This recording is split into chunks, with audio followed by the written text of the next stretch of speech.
Welcome to my session. This session is about how to cancel the watermark using active methods against the video streaming services. Let me give a brief introduction of myself. My name is Wang. I work from Alibaba Group as a security researcher. And this is a joint work with Yi-Qun. However, she's got some problems, so he didn't show up. It's a little pity. The outline of this talk will be, first I will give the essential technology background about the problem, the market, and the visible watermark and invisible watermark. Then after that, we will give some theoretical estimation about the two methods we are going to propose. The method number one is the pre-distortion method. The second is the post-process method. Then we will do a demo about how to do high precise logo extraction. After that, we will give a static experiment just to prove our concept. Then we will integrate our code with high real-time FFmpeg filter. Then some future work and related work will be discussed. So this is a landscape of currently video streaming services in China, because you can see there are dozens of services running. Actually, I get the list from a open source project called YouGet. It's pretty much similar to the YouTube-DL project. It's also a video download scripts, I think. Then I will give the watermark technology of the traditional methods, including the forensic, I think is the formal way to call the invisible watermark, which includes the transform domain methods, including wavelet-based or Fourier-based, and the compressed domain and spatial domain includes the least significant bits. You can hide information in LSB, or you can hide the information in blue channel, because the human eyes has less sensitivity about the blue channel, so you can hide something in the blue channel. This is a very simple but effective way, I think. From the other perspective of view of embedding and extracting method, they can be classified as additive and multiplicative methods. The most commonly used, the alpha channel method, I think, is the additive method. This, as you can see, is basically the wild west of the copyright currently we are facing, because the video are be reposted and forwarded again and again, and each of the services want to put their own watermark on it. So sometimes the watermarks will be placed twice. So this is a disaster for user experience, I think.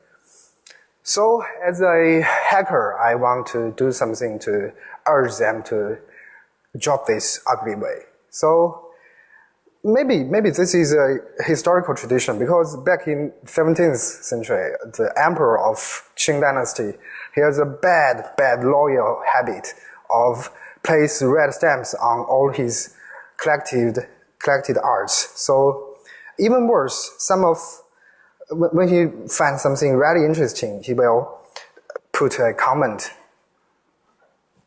Well, what a emperor.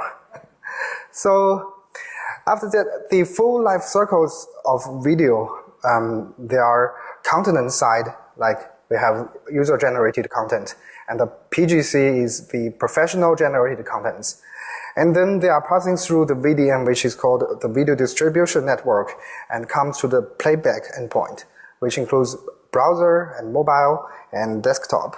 So from the content side, we want to do some pre-distortion to distorted watermark before uploading. Then the watermark can be added later, then be cancelled against the pre-distorted one. And the second, The other part is from the distribution network and the playback endpoint. We can add some post-process methods.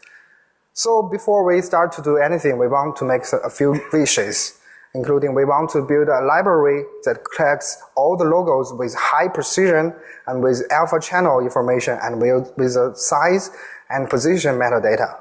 And we want to build a FFmpeg filter that is able to do 1, the pre-distortion method, and 2, do the post-process method with specified logo. And then we want to build a browser or a mobile app that can perform post methods against the watermark video. So we'll start by doing some theoretical estimation to get the probability of the recovery. Believe me, it's not that hard. It's simply mathematics. This is an excerpt from Wikipedia, the definition of alpha compositing. Because as we know, each pixel can be represented by a vector of the red pixel, the red channel, green channel, and blue channel. Each of the channel it's a integer from 0 to 255. So if the input pixel multiplied by 1 minus alpha, which alpha is the transparency metric from 0 to 1, it's a float, and plus by alpha multiplied by the logo pixel, we then get the output of the pixels. So the proposed method number 1 is pre-distortion. Actually, the pre-distortion method is borrowed from the telecommunication industry, because in telecommunication industry, they have to improve the linearity of the radio transmitter amplifiers. So they have to calculate what has to be done before actually transmit to keep a good performance. So let's see the left. The P is the original pixel, the vector of RGB, and alpha is the transparency metric. So we get the equation, the sub P is the pre-distorted pixel. So let us to improve this, to prove this when the sub P is watermarked later. Remember the equation? We can multiply it by 1 minus alpha plus the logo multiplied by alpha, which equals to P. This is pretty simple. And we want to give the lossless limitation because each of the pixels must run from 0 to 255. And the alpha should be between 0 to 1. So given a alpha and the x, the pixel must be between this. And we want to visualize it. So the horizontal axis is the original pixel. And the vertical axis is the logo pixel. If alpha is 0, which is totally transparent, the area means the recoverable color area. So if it's totally transparent, you can actually place any the original pixel out of it, right? So this is 100% recoverable. Then when the alpha goes up, the recoverable area goes smaller and smaller and smaller. When the alpha goes to about 0.99 or to totally opaque, then the window closes. There's nothing we can do. It's pretty straightforward, right? So this is the estimation of method number 1. Then we will give the method number 2 to post-process, which means after we get the video, we can simply replace the original pixel with the recovered one. This is a watermarked pixel. This is P, right?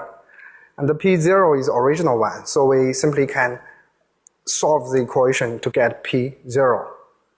And this method actually has no limit at all. the only limitation, in my opinion, is the quantitative loss from the integer to float, then to integer again. So this idea is actually intuitive, but we have facing so much engineering challenges, including one, the extraction of the transparent watermark, how to do a high precise extraction of the transparent watermark, and then how to use the maximum capability of the theoretical recovery range. And we want to do the position fine-tuning and handling the shadow and edge and manage the color space, including the sRGB and linear RGB, and handle the gamma correction, and to integrate a real-time performance framework. So we'll take one step by one step. The first one is to extract the logo. If you are lucky enough, you can simply dive into the package of your software.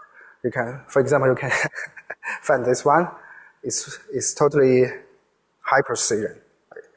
But if you couldn't find this one, you can wait until you get one of the logo with a pure colored scene.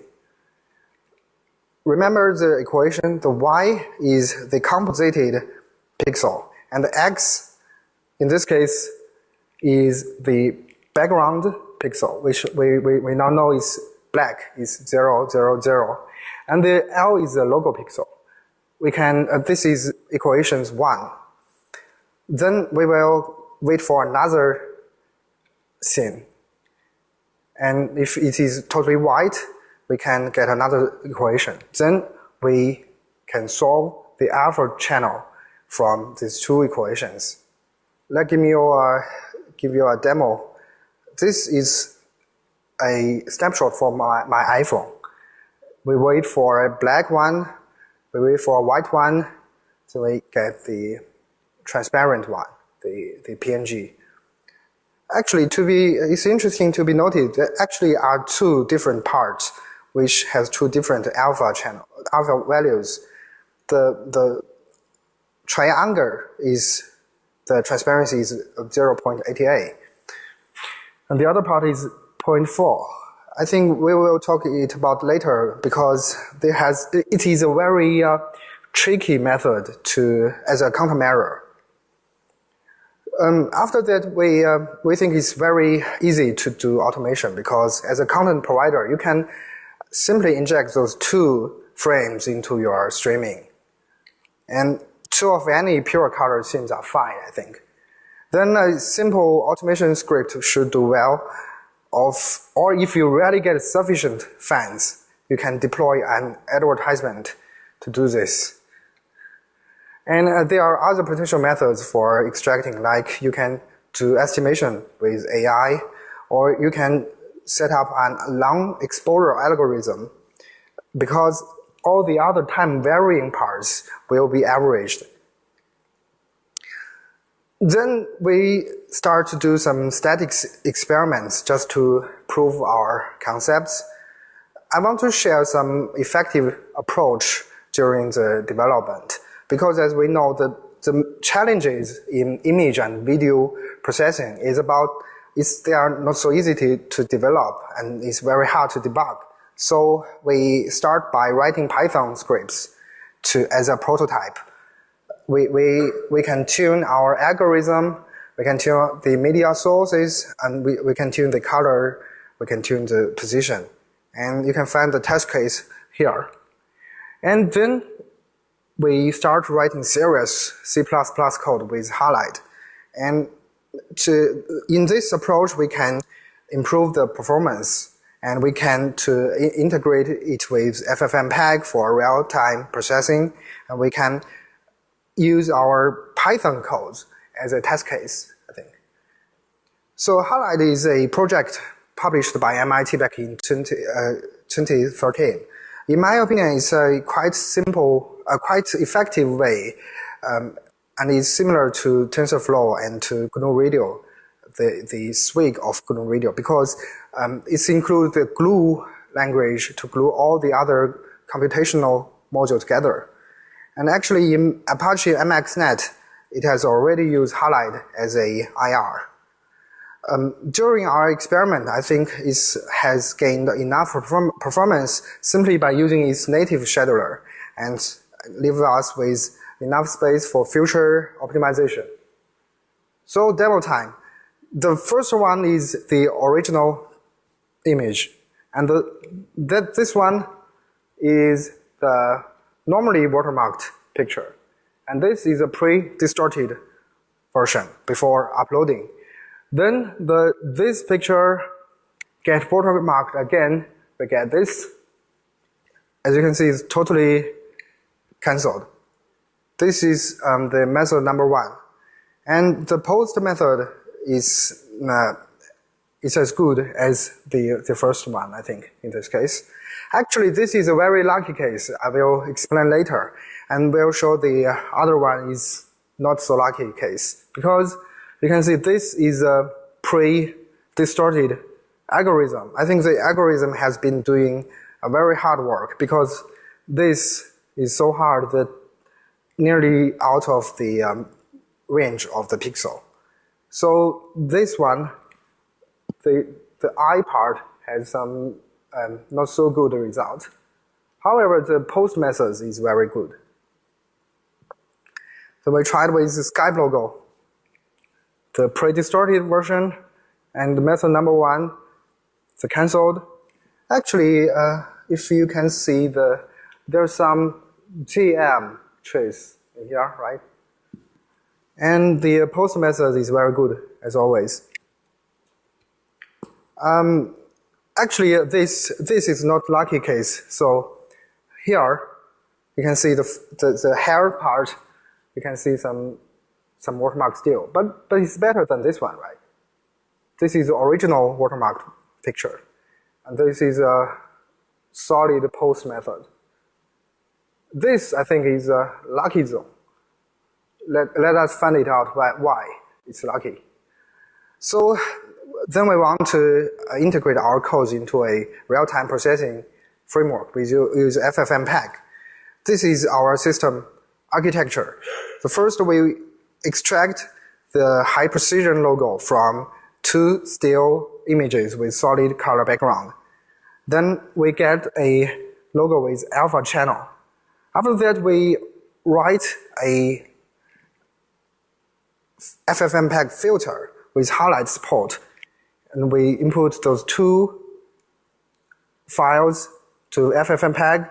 Then it handles all the real-time scheduler, handles the video streaming protocol, RTMP. And after that, we also build up a simple demo live streaming services using Nginx. The module Nginx-RTMP-module is quite simple and easy to use. And we use OBS to handle all the user interactions during this process. And after a few days coding and building, we released this project called Trademark Block.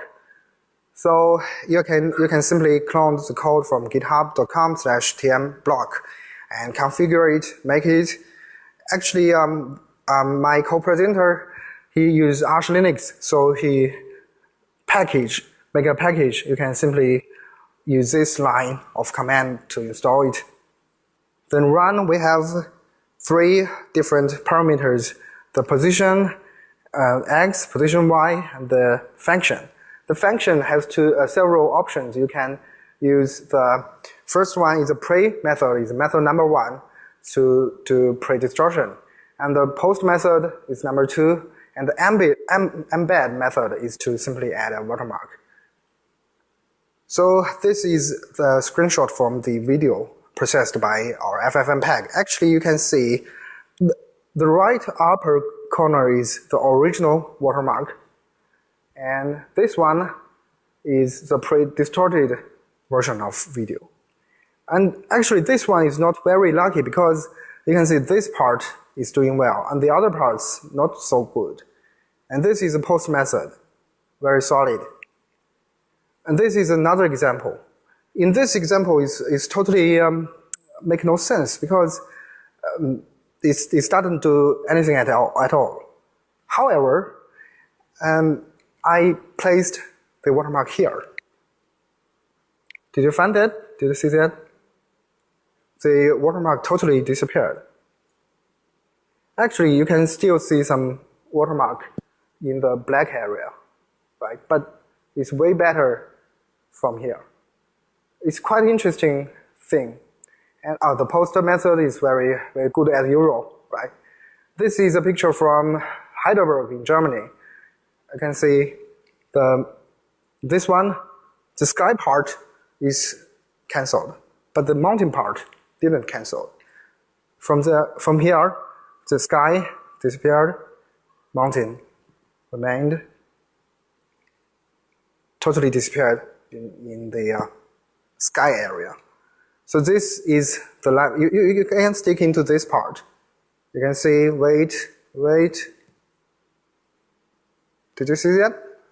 I think it's a very interesting thing. Let's see it again. The right part is a post method. This is the original watermark. This is pre-distorted watermark. So from here you can see it's totally cancelled.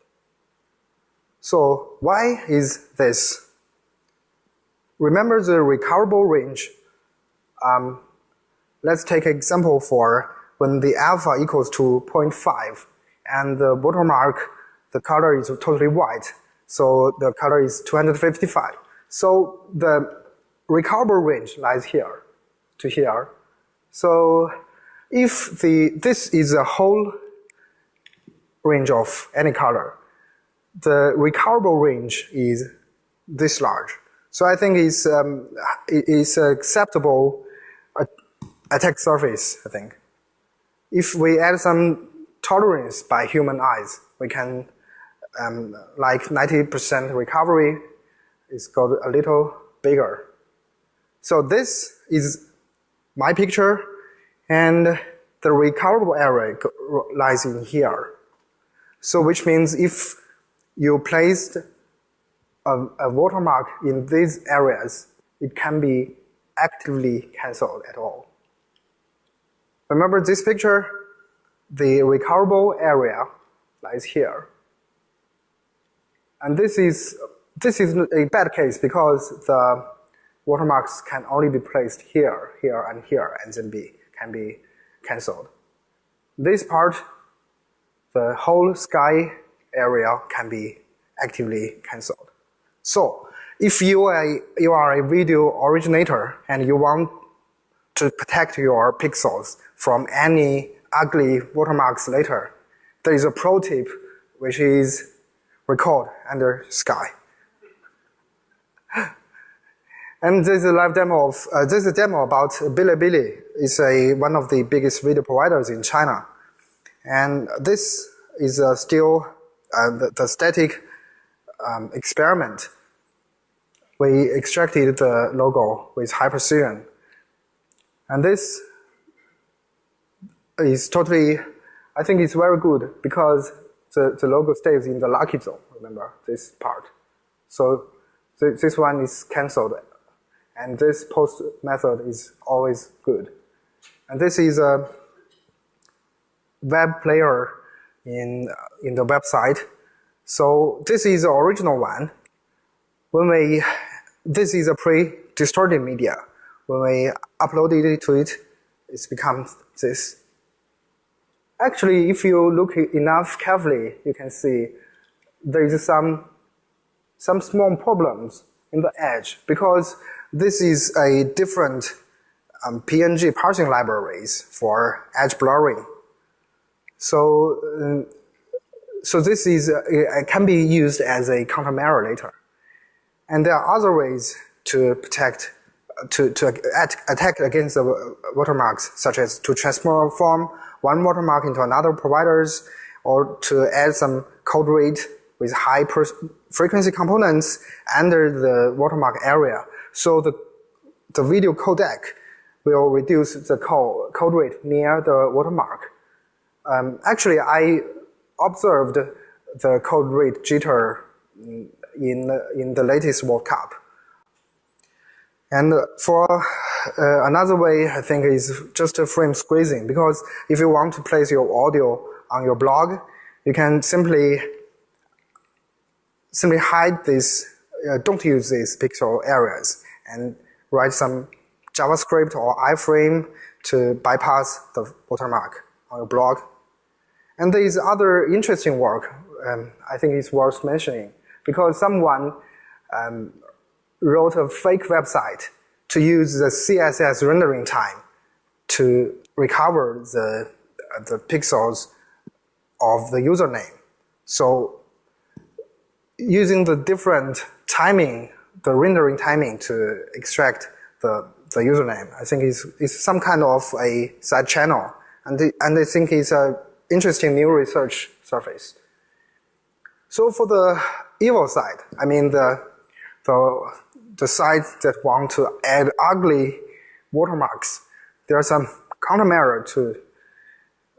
The first one is to add some blurring edge and to combine transparent part with non-transparent part to make the user thinks this logo is transparent, but actually it has some opaque part. And this part, remember the case we used earlier? It's a quite interesting way to countermeasure, because this part, the alpha is 0.88, and after calculated, we got the recovery range from 204 and 255, and this part is 0 to 153, and the two sets got none element in common. So either you can cancel this part, either you can cancel this part, but you cannot cancel the two parts both at the same time. And other ways, like the traditional dynamic watermark or breathing style, or if we can do a anti-watermark. Actually, this picture is a demo from iPhone using the last watermark. This is the normal one. You can see this is a little black, and this is a pre-distorted one. And after I placed this one into my iPhone, it gets here. You can see this area is totally recovered, but this area cannot be recovered at all. So conclusions, what we have done so far, we have do a theoretical estimation, and with our two methods, we provide a real-time processing framework, and we provide a debug testbed and published some running code. You can start from here to do your other research. And future work, I think, one is to extract from arbitrary video sequences to get the high precision logo. And with AI, we can do some enhanced image recovery with some fancy model. And we can recover the loss caused by opaque watermarks. And we can, I think this way is quite promising, because if you integrate the whole algorithms into the FPGA of the USB camera, you can do real-time pre-distortion way. I think this is very interesting. On the fly, yeah. Hopefully this work will be able to push the video content providers to stop using those ugly and non-invisible watermarks. And user experience matters. To protect your copyright, either you deploy the modern DRM measures or invisible forensic watermark, or be a man, just release your media under some license, I think. So this basically is a hack of the people, by the people, and for the people, and the watermark shall perish from the earth. Okay, thank you. And questions, welcome.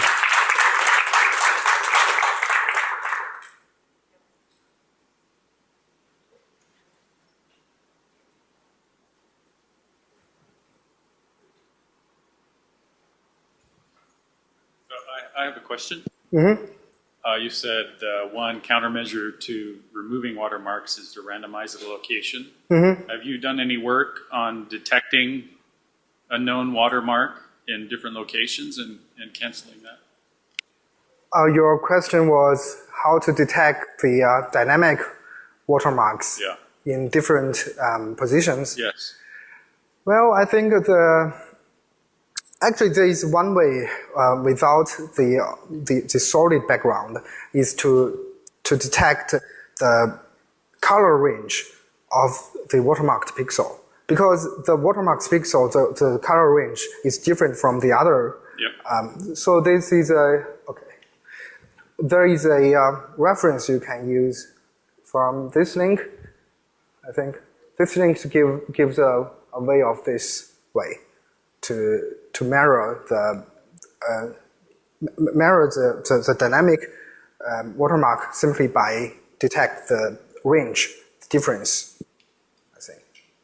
Very good. Thanks. Thanks. I think they also have a black frame between scene changes. So that might also give you a clear. Well, very neat, I think, this idea, because there are transitions from the non-linear. Yeah, I think this is a very neat way.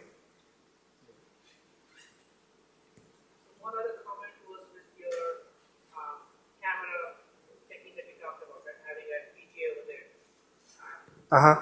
One that is targeted to one particular provider or display network that you are going to upload it to, right? Again, there is the vendor just needs to change the location a little bit. That will stop your pre-processing work from working. I think post-process works the best. It is more convenient. Yeah, I think so your question was the post method is more convenient, and the pre method can be when they're using dynamic ones, right? So the post method, I think, will be used largely in the browser or the mobile.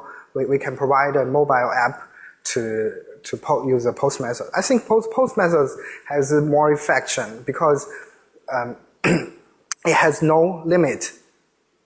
I think the earlier one, the other one doesn't use a post method because they don't have the ability to gain the access of the high precision logo. I think the key of this method is to extract the high precision logo with alpha channel.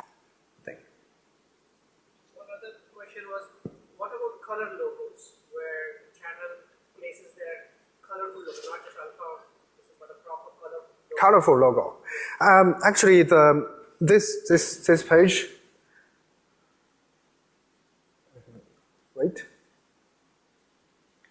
Actually, this page, the vertical axis is only one RGB, the one element.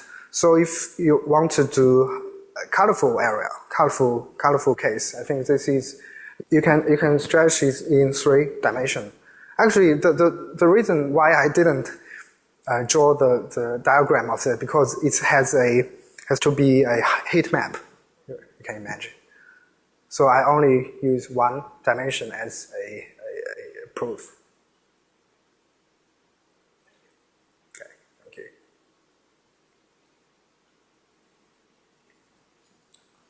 Okay, thank you guys.